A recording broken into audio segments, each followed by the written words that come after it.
Welcome to the updated version of the Alpha 7 Energy FAQ, which will consist of the 30 most commonly asked questions which investors want to know prior to investing with Alpha 7 Energy. My name is Grant McLaughlin, and I'm very proud to be joined with 4 of the senior management team who are not only shareholders within the organisation, I also class them as very good friends of mine. So what I'll do is going to hand the mic over to James, who will officially introduce himself and also kick off with asking Chris the first question.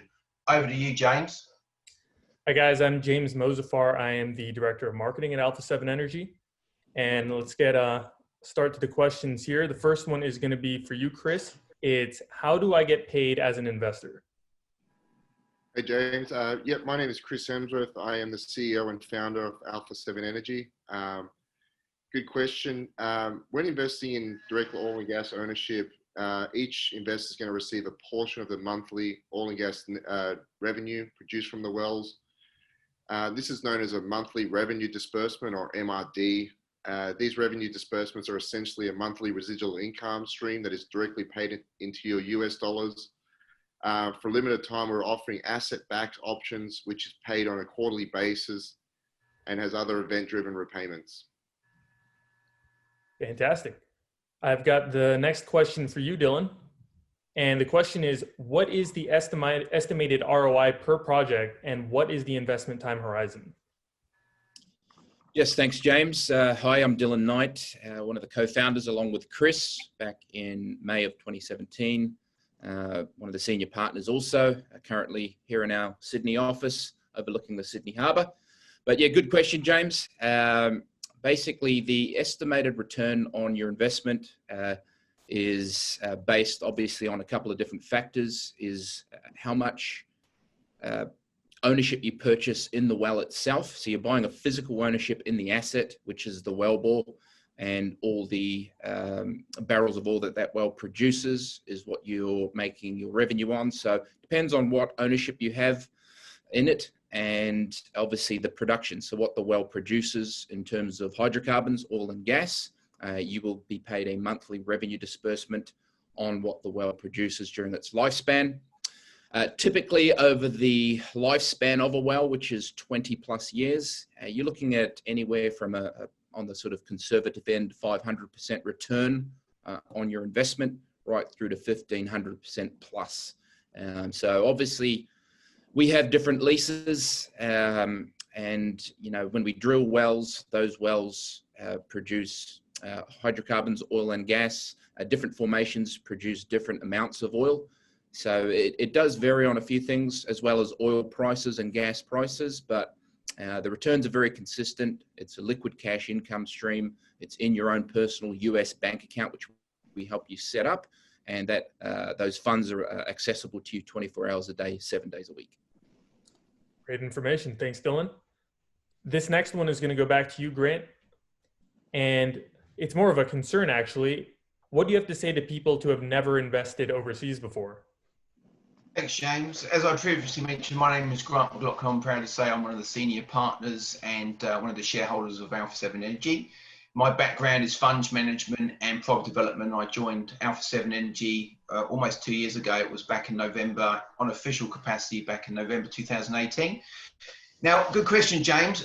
Pretty much 85% of our non-resident investors have never invested internationally before. And coming on board with Alpha 7 Energy isn't just the first time investing overseas, it's the first time invested actually in oil and gas.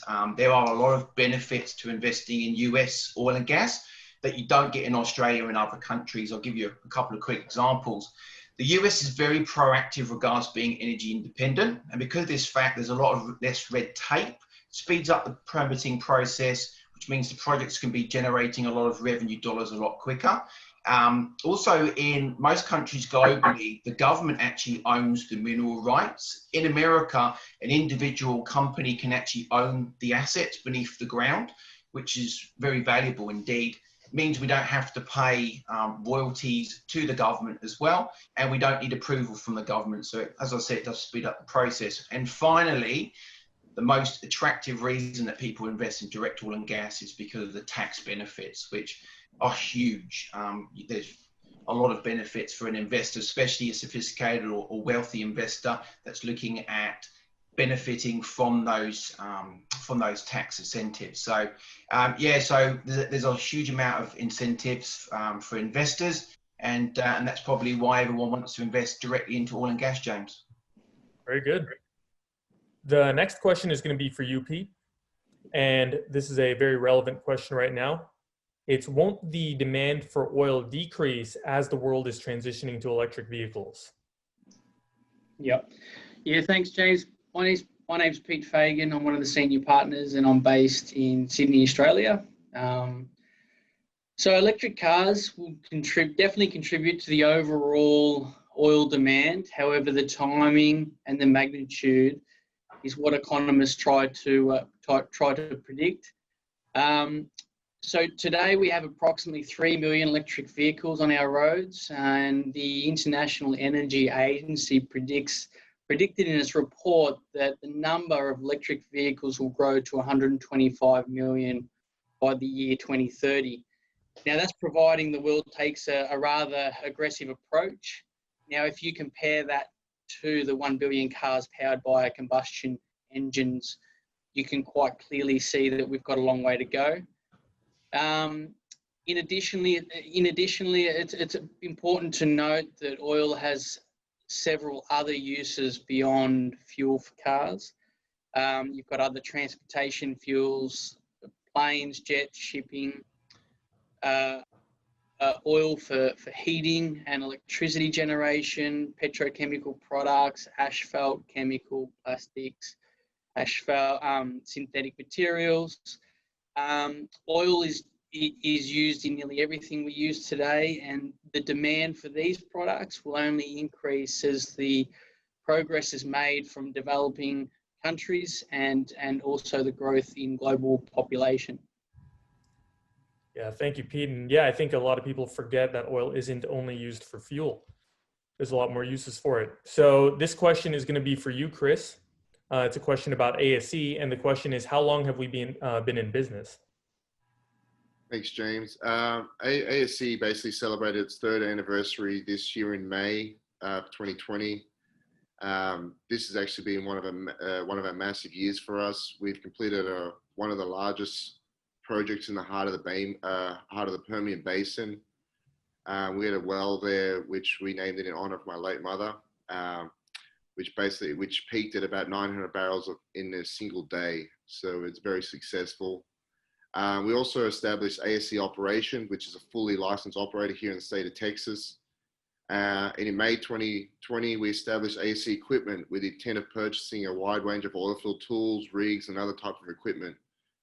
2020 has been probably one of our biggest years and the most successful years to date. We've established our office, which is located in Sydney. We secured 2 drilling rigs, drilled 2 wells, have raised capital to drill another 2 at Seminole County.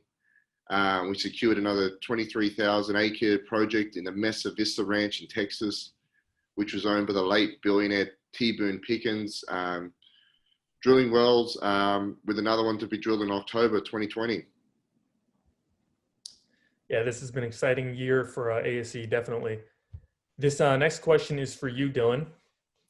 And the question is, how do low oil prices affect my investment and income? Thanks, James. Yes, another very, I would say, relevant question at this particular time. So currently, as of today, it is the 27th, I believe, of August 2020. And oil prices, the oil that we produce in our wells is WTI, which is West Texas Intermediate crude, is currently around $43 per barrel. If we look back to earlier in the year, I think we all know that oil prices tanked. It actually went negative for the first time in history, and it was in the teens prices for quite some time. Over recent times, when I say recent times, I mean the last probably 2 months, oil has stabilized in the 40s, being the low 40s. And it looks like with the whole COVID pandemic, things are slowly getting back to normal. Oil prices have stabilized in the 40s. So we actually forecast all of our projections based on $40 WTI. So anything above that is a bonus. With us being a much smaller company than your larger companies, obviously we're growing, but we don't have huge overheads. We don't have, hundreds and hundreds, if not thousands of staff. We don't have massively expensive offices or anything like that. So the profit that we make per barrel is a lot greater than, a lot of other companies, which is obviously a very good thing.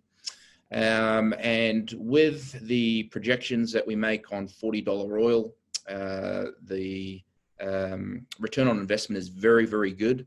So anything above, as I said earlier, is a bonus. If you look back on WTI prices over the last 12 years, the average is actually $73 per barrel. So a lot of the experts in the industry that know a lot more than myself are predicting that oil will kind of get back to those prices slowly. It'll creep up there. So, if we get $50, $60, $70 oil, the return on investment just goes through the roof. But based on current oil prices as of today, with all of our projects, the return on investment is very, very solid. So, it's peace of mind for everyone, all new potential investors, that at current oil prices, your return on investment is very, very good, with the wells that we drill. Good to hear. This one's going to be for you, Grant. This is another very common question we get, and investors want to know, what are the effects on the environment? Yeah, it's a very commonly asked question. Thanks, James. So the US has a lot less emissions when producing oil compared to, say, Mexico, Iran, and Iraq. This supports the need for US investment in oil and gas to actually lower the global emissions. All of our projects are based in the US, most of them in Texas and Oklahoma. And as Dylan mentioned, we're not a huge company. We're very nimble and streamlined, and we're not producing tens of thousands of barrels per day. So we don't have a massive impact on the environment compared to the ExxonMobils of the world. In addition, most of our projects have natural gas. Now that gas has less an effect on the environment, which means that our carbon footprint is fairly light. With that being said, we do have an environmental responsibility mandate as a company. In May this year, 2020, we did commence what's called our new growth program. And that means for every new and current project that we have, we plant new trees. ASE has aligned with Eden Reforestation Projects. They are a non-for-profit organization. They're planting tens of thousands of trees per year, and they employ villagers to plant and care for those trees. So we are doing our bit for the environment and also giving back to these local communities. So yeah, the environment is something that we do care for. And as we grow as a company, we're obviously going to plant more trees. Thank you for that, Grant. This question is going to be for you, Pete. And the question is, why should I invest in fossil fuels while there is a global push for the energy system to transition to clean energy?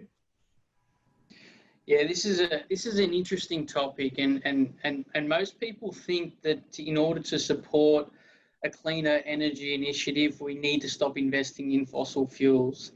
The fact is, it's a complete opposite.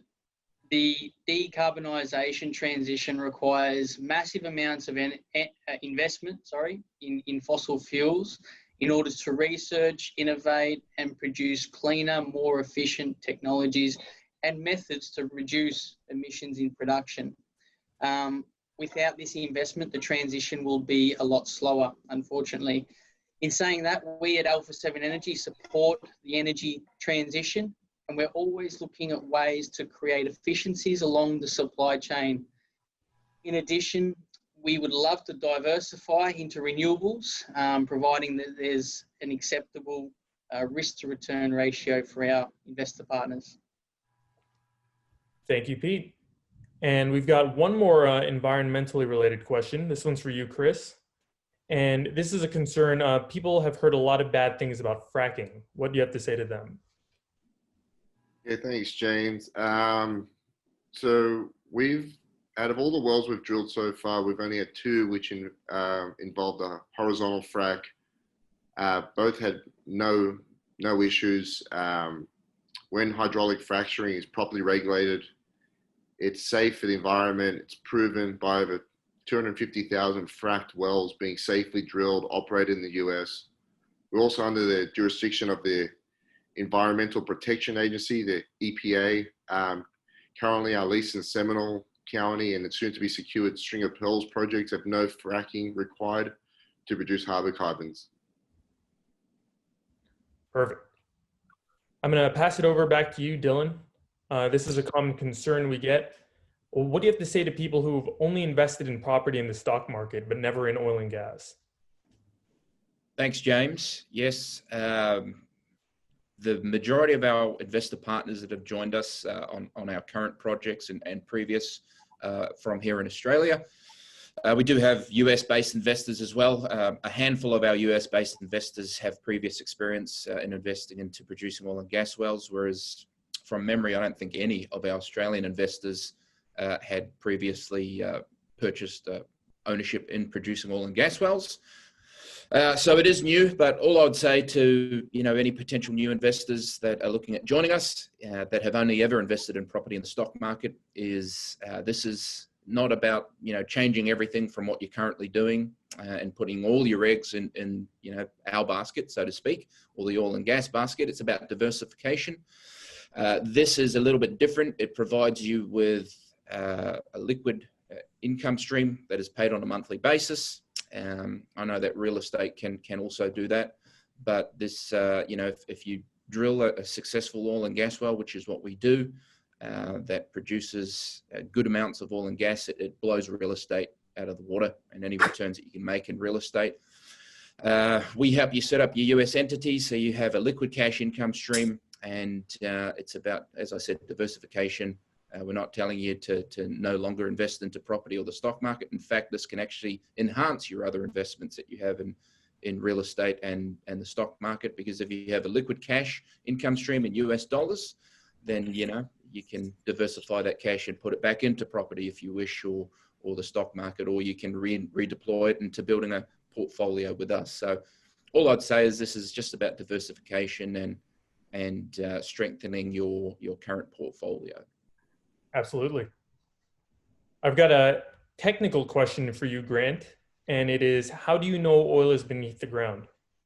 So we do have a huge amount of due diligence that we do undertake, and it can be very complex. So we do have a team of experts, geologists, that vet each project. They go through all the data, and the level and the detail is something I've never seen before. So we've got the team of experts that do that, which is very important. For example, in the last couple of projects that we've done, we do gather what's called seismic data. This data is able to show clearly the presence of hydrocarbons. So we're not wildcatting, we're not hoping there's oil beneath the ground. We look for proven production. We look for what's called multi-stacked opportunities, which means there are multiple pay zones with hydrocarbons.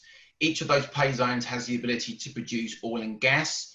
That not only mitigates risk, it can also greatly increase the upside potential of project and the return on investment for our investors and ourselves alike. We do also focus on projects which are known as PUDs. It stands for a proven undeveloped. For example, and Chris touched on this before, that we secured a Mesa Vista project, which was owned by Teagle and Pickens. That has up to 60 PUDs in place that we can drill, and it has an estimated 20.6 million barrels of equivalent oil beneath the ground. In our current Seminole County project, which has been without a doubt the most successful project we've done in our history, we had a little bit of luck there along the way, but there is huge amounts of oil and gas beneath the ground, and we have well logs and we have data to show the amount of oil beneath the ground. We also have producing wells, for example, the Oddfellows A1, that was producing oil since December 2017. So before an investor or ourselves, because we align and invest directly with our investors, we, our skin in the game, as you would say, we always make sure that every single box is ticked regards to the due diligence project. We look at the risk mitigation, and we look at trying to maximize the profitability of each project. Perfect. Thank you, Grant. I'm going to pass this next one over to you, Pete. And this is a very relevant question right now. It's, should investors be worried about the effects of geopolitics on the oil industry? the thing is that the oil market is a physical market, and it's driven purely by supply and demand. At the moment, the industry is experiencing a rather oversupply, and that's predominantly due to the COVID-19 pandemic. However, this isn't the first time that we've seen this in our industry, an oversupply, and it definitely won't be the last. We expect to see imbalances with the supply demand, which also means that this oversupply can be can revert and often overcorrect. One interesting observation is seeing the international government interventions being implemented to support low oil prices. Our position is that this will create significant pricing pressure once oil demand picks up, and we all try and unwind the supply cuts. It's also important to note that the level of reliance on the oil industry from things like international budgets, as well as millions and millions of jobs. We are seeing a lot of support for the industry, and we'll continue to see major support from governments and producing oil countries to support the industry. Absolutely. I've got the next question for you, Chris. This is a common question from our international partners. It's, what effect does the exchange rate have on my investment? Yeah, thanks, James.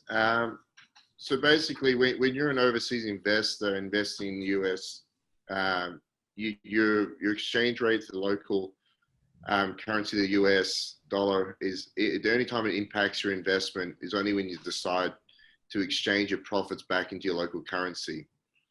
Other than that, currently in August 2020, the Australian dollar, for example, has been its strongest against the US since April of 2019. Hence why so many of our Aussie investors are increasing their investment size.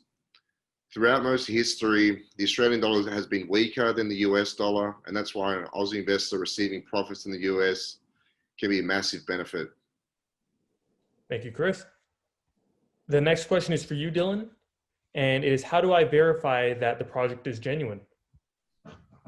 Thanks, James. Yep, it's obviously one of the most important, if not the most important thing that one would have to verify prior to coming on board. And there's many ways in which one can do that. First and foremost, we have an open door policy here in our Sydney office. We're in the CBD in Circular Quay, so you're welcome to come in anytime as part of your due diligence. Come in, Pete's in here every day. I divide my time between Dallas and Sydney. So if I'm not in here, Pete will be in here. Grant is also down here a lot in the office. In our Dallas HQ headquarters in the US, we have an open door policy there as well. Pre-COVID-19, obviously, as we know, the world's changed a lot in the last 6 months, but pre-COVID-19, a lot of our Australian investor partners, as part of their due diligence, actually hopped on a flight and flew into DFW, Dallas Fort Worth Airport, and quite often we would go pick them up and help them get into a nice hotel. They'd come into our Dallas HQ because our geologists, our geophysicists, our well log engineers are based out of there. Chris is in there every day, yourself, James, myself when I'm on location. So you can come in, you can meet with us. We actually take our Australian investors out to our leases, whether that be in Seminole County, Oklahoma, out in West Texas, or our soon-to-be purchased Stringer Pearls lease. And when we start on our T-Boone Pickens lease, as Chris has mentioned earlier, we purchased that. So we can take you out to location to see the drilling, the fracking, if it's a fracking well. And obviously with COVID, it's pretty much impossible at the moment to do that. Hopefully the world's back to normal next year, so you can get back over there to meet with us. But the next best thing would be to come to our Sydney office. If you're able to make it in, we can do a presentation for you.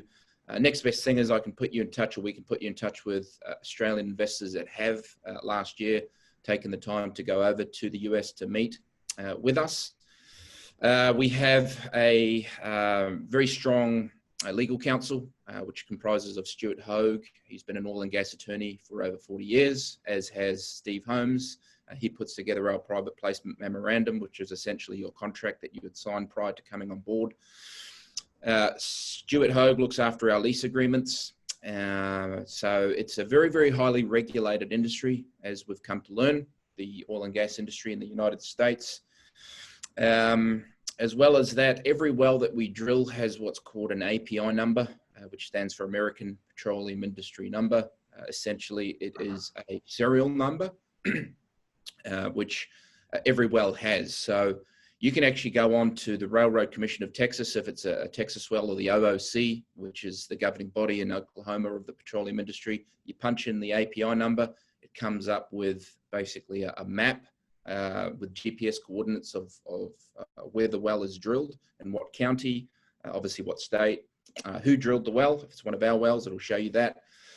How deep the well was, what formation it was drilled into, when it was drilled, all that type of information is available. And every month, those wells are actually audited by the state. So in other words, how many barrels of oil or MCF of gas the well produced, because that's how the states make their tax, is through, obviously, they know how many barrels of oil that those wells produce. So very highly regulated. It's very easy to verify that what we do is obviously legitimate. And, once you've done that, you just have to get yourself comfortable with the risk itself of investing into oil and gas. And obviously we've mitigated the risk regards all that kind of stuff. So yes, there's many ways to do that. Definitely several avenues for people to conduct their due diligence. So I'm going to pass this one back to you, Grant. This is a common concern that we receive. What do you have to say to people who are more comfortable investing in a publicly listed company? Yeah, thanks, James. Of course, we've got, nearly 100 investors now. So before they come on board, it's very important that you do have a very high level of confidence. And to be fair, investing directly in oil and gas isn't for everyone. Like my mum and dad, for example, who are retired now, they like their blue chip shares. We do have other options now. We've got a 12% asset-backed option, which potentially could be a better fit for you. But talking about direct oil and gas ownership, the reason that people want this, and I touched on this before, there is huge tax benefits that you don't get with listed companies. Most of our investors love the fact that they can earn a monthly residual income. And also, as Dylan touched on before, the sort of gains that you can get on your return on investment outseeds property in the stock markets. And that's the attractiveness of what we offer.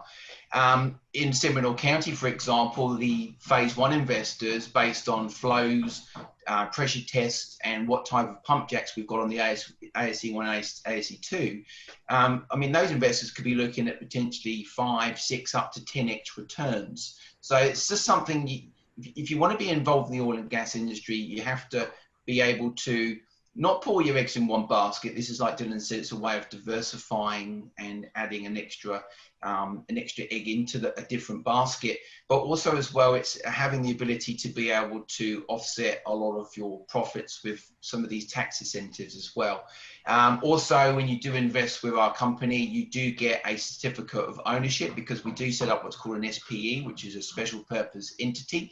So you're investing directly in the source, the well bore. You own a piece of every barrel of oil and every MCF of gas that's produced as well. So there are a lot of benefits to direct oil and gas ownership in America that you don't get with listed companies. And also another thing to mention is that you get to speak to the owners. When you're part of ASE, you get to speak. Everyone you're seeing now on our FAQ, we actually are shareholders and senior partners and owners in the business, and you get direct access to people that have skin in the game. This isn't just a business for us. This is actually a passion that we have. And as Dylan said, we've got a great relationship with those investors. That's a very good point. I'm going to pass this one back to you, Pete. And the question is, what is the timeline from investing my capital to receiving income? Thanks, James. Well, each project is different in size, scale, and has a different capital requirement. Therefore, the time frame to raise, drill, complete, and produce oil can vary between projects. For example, our Borden County project cost approximately $12 million, and it took 8 months to complete and start flowing oil. We have found, and our preferred strategy is to focus on smaller projects with shallow wells. These have a smaller turnaround to raise the capital, drill and produce oil. Therefore, these types of projects are revenue producing and reduce the investor's cost basis much sooner. For example, our project in Seminole County, Oklahoma, we are at the moment planning to drill our 3rd well, and we expect to reach target depth within 14 days. We have an approximate 90-day time horizon from the commencement of drilling to selling our first batch of oil and investors receiving their monthly revenue disbursement. Thank you, Pete.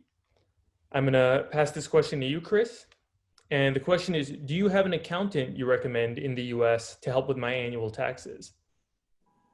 Yeah, thanks, James. Obviously, you're free to use your own accountant if you do have one. A large portion of our investors use Berry & Morrow, our CPA firm. Pat Berry has worked in the industry for over 55 years. He actually specializes in oil and gas taxation. Fabian Morrow has an MBA in international finances and is an associate petroleum accountant, which is pretty rare. They're really hard to come by. There are 2 videos on YouTube, which we interviewed Patrick in the Dallas Petroleum Club. This is probably a good watch for anyone wanting to know more about the massive tax incentives available with oil and gas ownership through us. Perfect. Thank you, Chris. This question is for you again, Dylan. And the question is, what type of ongoing communication do I receive as an investor? Yes, James, thank you. So once you become an investor partner, first and foremost, you get access to our investor portal for that project that you've invested in. Say, for example, at Seminole County Phase 1, both of those wells are about to come online. During the drilling of the well and the completion of the well, there are updates, usually on a weekly basis, sometimes multiple times per week. We update with videos when we're on location. We have videos that we load onto the portal, so you can keep tabs on your project during the whole process of getting the well into production and online. So that's your first point of reference. You also get access, as Grant mentioned a little bit earlier, you actually get access to the owners, which is all of us on this FAQ video. And that's via text message, via email. Quite often we communicate via WhatsApp, is very popular. Actually, Pete and I had a visitor yesterday for lunch, a gentleman by the name of Eugene from Sydney. He invested a few months ago. He's in Phase 1. And he actually commented when we went for lunch downstairs at the Thai restaurant. He actually said, I just can't believe every time I text you, Dylan, on WhatsApp, you respond within two minutes.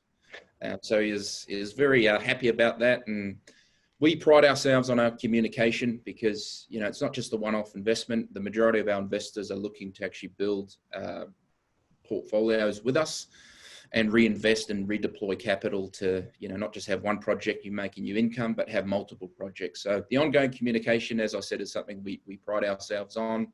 James, you look after a lot of the marketing side of things, and James actually updates the portal. So you do a great job with that, mate. And that's something that, as I said, we pride ourselves on, and we will continue to always, be in communication with all of our investor partners. Yeah, we're definitely always available. Thanks, Dylan. This one is going to be for you again, Grant. And the question is, do I need a US bank account? And if so, how do I set that up? Yeah, good question. Everyone that's investing directly in the oil and gas wells with us, they do need a US bank account. And I think, as we mentioned before, a lot of our investors are non-US residents. So when we pay you a monthly residual income through the oil and gas revenue, that is going to be paid directly into your US bank account. So before you do that, we help you set up. We've got 2 outside counsels. That's Rachel Patman and also Steve Holmes. You can use your own people if you like, but most of our investors feel comfortable using who we use for our business. and that's to set up what's called an LLC. It's a limited liability company. That will be set up prior to setting up your bank account. This process doesn't actually involve you going over to America. It can be done all remotely. And as I said before, we've got a very strong relationship with the bank, which is Prosperity Bank. They allow us, which is pretty much unheard of, to set all the accounts up for investors, and they can do that remotely from Australia or the UK or South Africa or anywhere there. You do get your own full internet banking logins, Visa debit card posted to you to Australia or any other country, and you can also access your account anywhere in the world. So that's some of the benefits of investing with ASE, is that you have your own LLC. We personally use Patrick to do all of the accounting for us. He's able to get all of those beautiful tax benefits for you. And then, of course, we pay directly at the end of each calendar month through oil and gas sales. And that is something that you can build a portfolio with. So that's one of the major benefits, is that you get your own US LLC set up, you have your own US bank account. And as I mentioned before, that card, you can take out the money from the ATM. And that's one of the major benefits. Thank you, Grant. The next question is going to be for you again, Pete. And the question is, what am I investing in, and what is the investment structure? Sure. Alpha 7 Energy is developing out leases with the expectation to produce oil and gas in commercial quantities. This is an opportunity for investors to participate in direct ownership of the wellbore, and this is known as working interest. 95% of the invested capital is utilised to drill, test and complete oil and gas wells.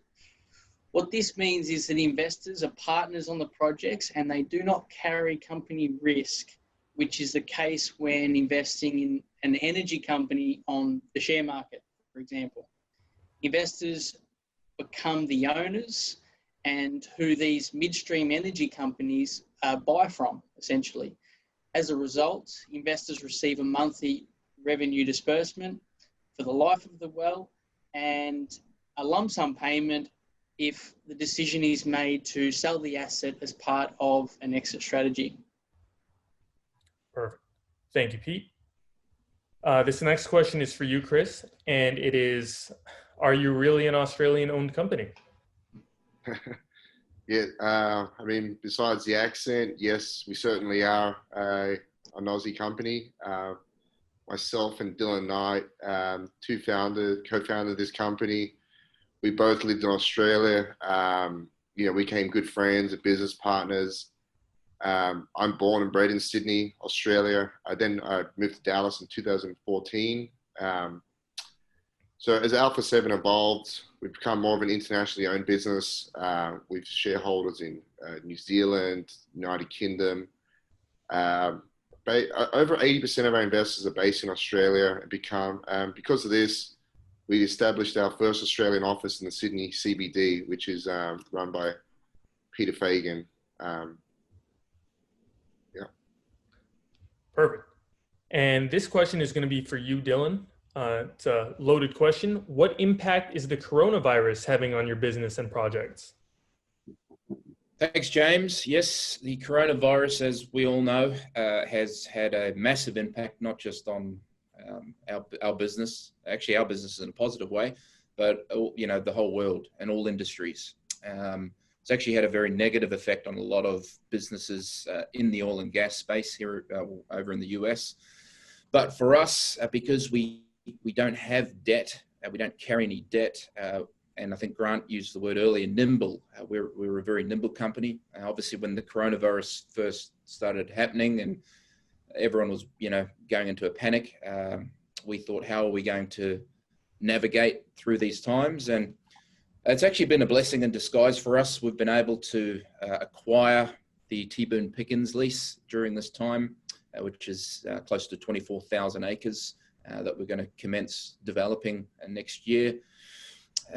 We were able to purchase drilling rigs to the value of around the $12 million mark for around just over $1 million. So around 10 to 15 cents on the dollar, we picked these rigs up because a lot of companies in the industry, unfortunately for them, they do carry debt, and a lot of them, when oil prices tanked and there were no wells being drilled. They weren't able to service that debt. So there's been a lot of opportunities to pick up not just equipment, but also leases. During this time, we were able to drill 3 wells on our Seminole County, Oklahoma lease.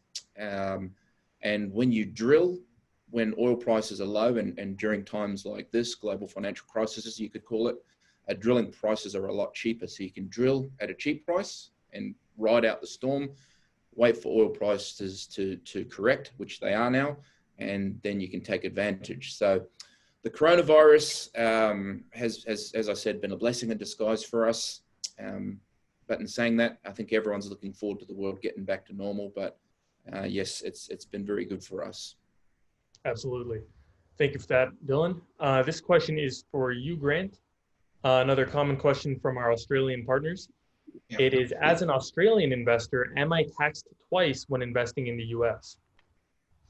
Yeah, very good question. Very common question. Thanks, James. There is a tax treaty between Australia and the US, which does mean good news. You're not double taxed. In fact, most countries do have tax treaties with the US. And if you go onto the IRS website, there's a huge A to Z list, and all of like South Africa, the UK. There's a plethora of countries, most of the major countries that have this tax treaty, which is great. But generally speaking, most of our investors, they're going to pay their duties in the US. And as I mentioned before, we do use Patrick Berry, who's got 55 years worth of oil and gas specific experience in the market. He's an absolute wizard when it comes to maximizing the return on investment for our investor partners in the projects. And because of this, that's why investors want to get involved in oil and gas. It's the tax benefits. So it's a very good idea to always use an accounting firm that does specialize in this industry. We recommend, obviously, Patrick Berry, but you know, we've got a lot of US investors that want to use their own accountant. But for most Aussie investors, they want to use the accountancy firm that we use, and we recommend Patrick. Perfect. Thank you, Grant. I'm going to pass this one to you, Pete. It's a broad question. What are the risks involved? Yeah, my favorite subject, actually. There are a number of risks involved, obviously, and this is with any type of investment. As an investor, it's important to identify these risks and measure up the risk-return profile. Allocating capital across multiple wells is a good strategy to achieve diversification and manage this risk. As part of our business and our business strategy, we engage in a number of mitigation strategies to address risk. And this includes providing investors with a turnkey opportunity. We focus on leases and developing out leases with existing production and with strong geological data. We target multi-stack pay zones and drilling out PUDs or proved underdeveloped wells. I'd also like to mention that we have a private placement memorandum available, and this outlines some of the key risks involved and related to investment in oil and gas exploration. And this document is available anytime and for all potential and interested investors to review. Perfect. Thank you, Pete. I'm going to pass this one back to you, Chris. The question is, how long is ASE intending to remain in the oil and gas industry? Thank you, James. So for myself personally, I love this business. I'm super passionate about it. So I intend to stay in this for my whole life. I don't intend to ever give up doing oil and gas. But for ASE as a company, our exit strategy is basically in the next 5 to 10 years. We want to have a combined pool of assets, and basically be attractive enough to maybe sell or package up to sell to a major oil and gas company. Or we're going to go down another route, which could be we float on the public stock market via an IPO. But basically, in the meantime, we're looking at other forms of energy projects. Some are in Australia potentially, yet most of the profit margins improve. We've completely developed our Seminole County lease, Mesa Vista, and soon to be String of Pearls. We will continue focusing on oil and gas there. Thank you, Chris. This question is for you, Dylan. Do you provide investors with any reports once each well has been drilled? Thanks, James. Yes, we do. I think it kind of goes back to my last, or the last question was obviously the ongoing communication. Yes, we do provide reports on the investor portal. And as I said, that's updated on a regular basis. So yes, you get reports of as the well is being drilled, and obviously when the well is into production and we're selling the oil and gas to the gatherer, which is a company that purchases the oil from us, you get a report every month along with your payment into your US bank account, your LLC. You also get a statement which shows you obviously what that well has produced during that last month worth of production. So you know how many barrels of oil or how many MCF of gas on any given day during those previous 30 days that you've been paid on, what the well produced. And as I said, you can verify that information with what you were paid, along with the run ticket, which is basically like a receipt that you also receive from the gatherer, which is a company that purchases the oil from us. So you can see it's all congruent. Further to that, you can go on to the RCC, Railroad Commission of Texas, or the OCC, so you can verify that information is obviously correct. Further to that, you also get first rights of acceptance or refusal on all future wells and projects. So as I said, that goes back to building a portfolio, so you can obviously get involved with all future wells. So yes, the ongoing communication is always there. Thank you, Dylan. This next question is going to slightly expand on that last one. It's going to be for you, Grant. Are the flow rates of oil and gas moderated? And if so, who moderates it? Yeah, good question. Thanks, James. So I'm very proud to say since coming up this year in September, we are introducing what's called Grease Book. It's an application which all of our investors are going to have access to. This will show the daily production rates. It will also show in real time the pumper goes out and does his checks on the wells, and he will be able to, on his app in real time, update the Grease Book app. So every single month there, as Dylan said, there's going to be an official receipt from the purchaser of the oil and gas. And you're going to know exactly how much oil and gas is picked up, and it's all going to be on our investor portal. So the investor portal is something that we're very proud of. It timestamps every event. You can go back to pretty much March, where we started the Seminole County project, for example, shows the permitting all the way through. And then as the wells come into production, there's going to be at least one update every 2 weeks, and it will give you updates on production and any more relevant information, which our investors love to see and read about. Thank you, Grant. Yes, all the information is available to anyone who needs it. This next question is going to be for Pete. And the question is, what can cause delays in drilling and completing a well? Thanks, James. Well, for an example, environmental and natural events such as weather can play a significant role. I believe I saw on the news this morning that you guys have got maybe a hurricane or a Category 4 storm in Texas. So I hope you guys stay safe, you and Chris over there, and hopefully it passes pretty quickly. In saying that, we can also experience delays, but delays don't always mean a bad thing. For example, our Seminole County project in Oklahoma, our first 2 wells that we drilled, ASE 1 and ASE 2, were delayed purely because we found additional pay zones and a higher than expected oil reserves. As a result, we required a bigger pump jack, tank battery, and other equipment to manage the anticipated increased oil output. So obviously, this is a welcome surprise and a welcome and a delay for our investors. We're happy to have a look at it, reassess, and make sure that we deliver the project as efficiently and as good as possible. Thank you, Pete, and thank you for your concern. I don't know if it has anything to do with the hurricane, but there is a thunderstorm outside my house right now, so hopefully it's not too bad. This next question is for you, Chris. The question is, how are earnings paid and reported? Thanks, James. So both the direct oil and gas well ownership revenue and payments from the asset-backed investment options are deposited into your bank account connected with your LLC. Each time a transfer is made, each investor partner will receive an official statement. In regards to investing in the oil and gas wells, a monthly report will be provided with the gross oil and gas revenue, monthly operating costs, and the net revenue. Thank you, Chris. And we have one very last question. This one's going to be for you, Dylan. And the question is, how long is the term on my investment? Thanks, James. Yes, good question.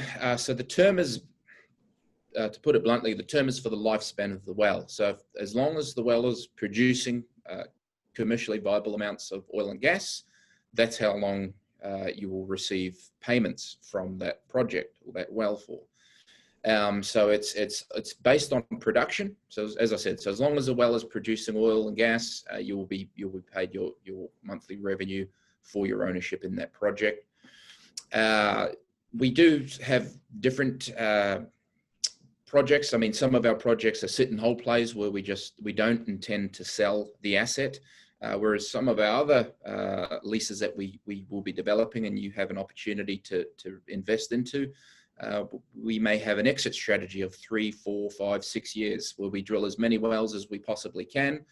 Let's say you have an ownership in some of those wells, you're going to be paid monthly revenue from those wells, and then we may look to sell, as as Grant mentioned earlier, to a bigger company. We can package it up and look to exit. And for each one of those wells you have an ownership in, not only have you made monthly income in the interim, but when we go to sell, there's an exit strategy where you'll receive a lump sum of cash depending on what your ownership is in that well. So, there's ways to diversify even within our business. So yes, it's for the lifespan of the well is the terms of your investment. Perfect. That concludes all the questions. I'm going to pass it over to you, Grant, for the closing comments.